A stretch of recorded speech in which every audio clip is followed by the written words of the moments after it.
Maganda po itong Adansonii na ito kasi ito po yung mas mahal. Nakakatuwa yung garden nyo kasi nakaka-refresh. Ma'am, ano pong orchids ito? Napakaganda ng kanyang garden kahit na maliit lang pero talagang mapapa-wow ka. Pero ang ganda po. Tapos itong Walang fertilizer dyan. Opo. Tubig lang yan.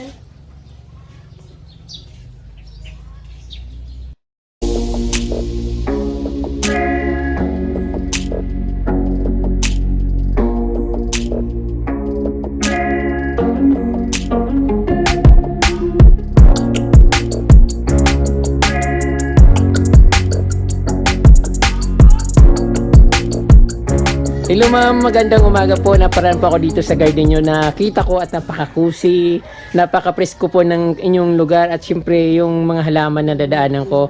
Ma'am, anong lugar po ito ma'am? Kinilansan po, sir. Kinalansan. Anong bayan po ma'am? San Jose. San Jose. So ma'am, pwede ko po bang malaman yung pangalan nyo ma'am para makilala po tayo ng mga viewers? J. Magabika. Jima Gima. Magabika. J. Magabika. Oh, okay po. So ma'am, matagal na po ba kayo nag-gardening? Matagal na po. Kaya naman pala, sobrang dami yung halaman. So, medyo maliit lang po yung bakuran nyo pero nakaka-amis talaga. Nakaka-refresh pag tiningnan. Pwede nyo po ba ako ma'am i-tour sa inyong mga halaman? At i-introduce mo po sa akin kung kailan nyo po binili yung halaman at kailan nyo po itinanim. At kasi napakarami nyo pong halaman. So, yan nga po ma'am, natawag yung pansin ko sa mga halaman mo kasi napakaganda at napakalamig tingnan sa mata. So, pareho po tayo hindi masyadong kabisado yung mga halaman pero siyempre, yung iba alam din naman natin. So, katulad nito ma'am, matagal na nyo na po ba itong alaga? 1 year na po. 1 year. Adansonii po yung ano nito, name Adansonii. Philodendron Adansonii. Mga ganyan. So, maganda po itong Adansonii na ito kasi ito po yung mas mahal kasi medyo ano siya, light yung color niya, parang neon. So mayroon kasing mga iba't ibang klase nito, yung mga dark green, tapos ito yung light na parang green. Ayan. So napakalago po ma'am, napakagandang tingnan sa mata, kaya nga po natawag yung pansin ko. Kasi mayroon po ding mga aglonema. Aglonema yan. Matagal na po yung tinanim niya. Mga 2 years na. 2 years na po. Ano po ma'am, talagang plantita ka or Talagang hilig ko lang talaga. hilig ka pong talagang maghalaman? Binibili ko lang din Opo. yan. Ano, ma'am, ito po, ano? Ewan kong pangalan niya. Actually, alam ko na yung pangalan niya kasi lang nakakalimutan ko. Banig-banig yan. Banig-banig. Yun po. Ito parang saging-saging yung kadalasan tawag natin ng mga plantito at plantita sa ganitong halaman ay saging-saging pero may pangalan po siya. So, nakalimutan ko lang. So, dito mama, napakarami niyo pong anthurium na mga plants. Matagal na po ba yan? Matagal na yan, sir. Nagko-collect po talaga kayo mga anthurium? Napakarami po. Paano po ma'am mag-propa nito, mag-propagation? Yung di ba yung niya puputulin mo yung tapos ilalagay yung parang ugat niya sa ilalim, pinuputol ko tapos nilalagay ko lang yan diyan, tutubo na yan. Yung ugat po tapos may kasamang dahon? Hindi po, di ba ganyan yan? Opo. Yung parang ganyan, pinuputol-putol ko lang yan. Yun po yun. Tapos kusa po siyang tumutubo. Opo. Opo. Yung wala po kayo ng mga yung anthurium, Yung iba-ibang kulay. anthurium magnificum. Yan lang siya. Ayan po. Pero maganda po ma'am kasi refreshing yung dating ng nyo, yung garden nyo. Nagulat nga ako, sabi ko maliit lang tong pero nakakatuwa yung garden nyo kasi nakaka-refresh. Ma'am, ano pong orchids ito? Tiger da po yan. Tiger orchids.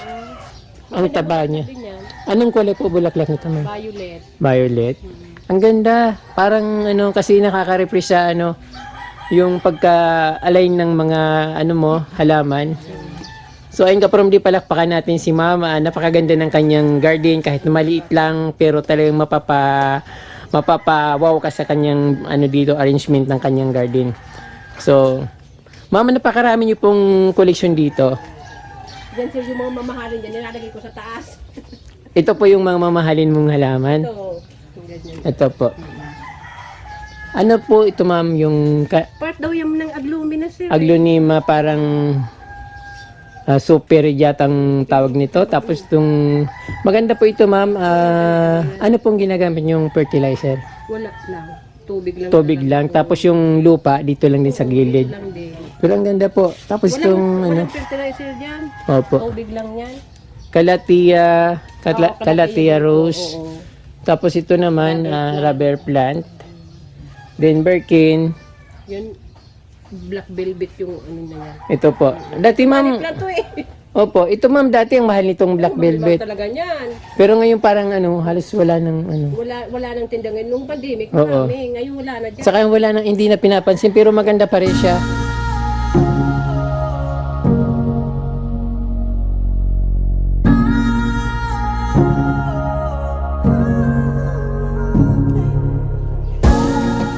Ito ma'am, alam niyo po pangalan nito? Hindi po, sir. Ang taba. No? Oo. So, ang dami-dami niyo pong halaman dito. Sa likod po ba ma'am, marami pang Ay, halaman? wala hanggang yan lang. Hanggang dyan lang po. Ito naman, rare naman po ito, alocasia. Ang alopecia. Yan. Tapos ito yung money tree. Oo. Ang tawag po nito ay parang cheese nut. Oo, parang ganyan. Cheese nut kasi yung bunga niya, kinakain din yata ito. Oo, kinakain daw yung bunga niya. Pero parang ang tawag doon, Kinakain nga daw yan. ginagawang pangpaswerte kasi dahil sa dahon niya parang Pag nagpito daw yan, Pito. nagpito na yan. Binibilang nung kapatid ko ito. may dumating po ba ang swerte ma'am? So ayan ma'am, kahit na maliit yung garden nyo, natutuwa ako kasi nga napaka-presko po ng dating. So ayan, meron din po kayo yung mga pisilili na Oo. variegated. Di ba pislili yan? Opo, pisilili po.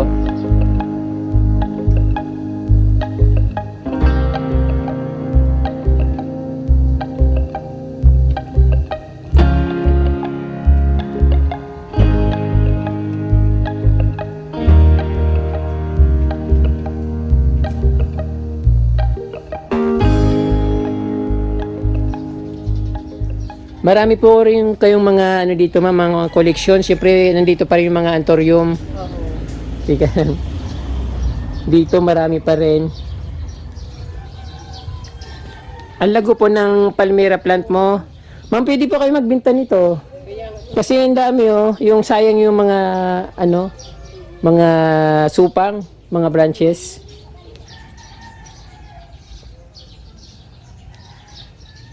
Guyabano, tapos meron po kayo dito mga snake plants, mga sansevieras na iba't ibang variety.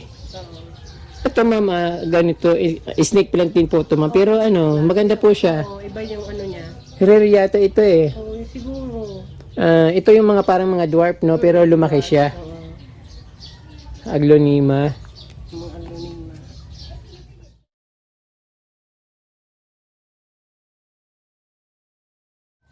Ayan, ang view ni ma'am, nakita natin siya na buong buo. Napakaganda ng garden ni ma'am, napaka-presko. Marami pa rin po kayong mga dito, mga halaman. Oo, yan lang. Walachi, Calathea, tapos ito naman yung devil backbone. Oo, siguro. Ayan, mga anthurium walachi, saka Calathea. Yung sa taas, yung Opo. ganyan lang. Ano lang. Ito ma'am, napakarami nyo pong super white po ba itong aglonema? Parang dapat po siguro medyo nainitan siya ng konti, naarawan, para lumabas yung ganda niya. Oo. Ang dami eh. Huli, Saka, nagsimula lang ako niya sa mga isa lang. opo, ano yung lagi nyong nire-repat? Oo. Pag ano na siya, tinatanim ko naman sa iba. Mahal po ito ma'am. Mahal talaga yan. Dapat para makapagbinta ka dapat Para kasi nasasaktan. paramihin. Nasasaktan po kayo ma'am. Ma'am, ang ganda po ng ferns nyo. Fern. Yan. Opo. Anong klaseng fern po ito? Iwan ko niyan sir, kasi binili ko lang yan. Saan nyo po nabili? Ang ganda po. Oo. Sa Guwa. Dati nung pandemic, ngayon wala na doon ang Opo. titinda. Magkano po yung bili nyo nito? Siguro 60 yan. 60 pesos. Maganda po siya. Oo. Saka iba yung dahon niya kasi Ganda. Dahil parang nakagandaan yan. class yung dating niya. Oo. Hindi siya pangkaraniwan. Pero meron kasing mga fern na parang ganito rin na tumutubo yata sa yung lumalaki. Pero iba ito, parang panghangin siya. Ayan, maganda. Panghangin talaga yan. Ito, opo. Ang tataba ng mga halaman niyo, ma'am. Ano ma'am yung mga pandilig nyo po ang gagaling diyan sa Tubig Puso. Tubig puso. So ayan, mayroon din po si ma'am dito sa kanilang harapan ng bahay. At syempre, pag may ganito talagang maganda sa bahay kasi hindi ka na mamumroblema sa pandilig kahit mawala yung Din kami kaso ayaw ko nang Opo. lumatang idinidilig kasi minsan may chlorine, nakakasira ng halaman. kaya ayoko. Diyan talaga ako Opo. So ayun, marami tayong audience dito. So actually, ini-invite din nila ako sa kanilang bahay para i-vlog ko yung kaniyang garden. So ayan. Ayan po si Ma'am Jima. Marami pong salamat Ma'am sa pagpapaunlak niyo sa akin na ipakita ko sa buong mundo ang iyong mga plant collection na napakaganda. At syempre nakaka-proud kasi Ma'am dahil sa liit po ng bakuran nyo nagawa nyo pong ganito kaganda yung halaman nyo. Matataba, malulusog yung mga halaman. At syempre very refreshing sa mata. Kaya nga po ako na tumigil dito dahil nakita ko po yung napakaganda nyong halaman. Thank you po Ma'am. Okay po.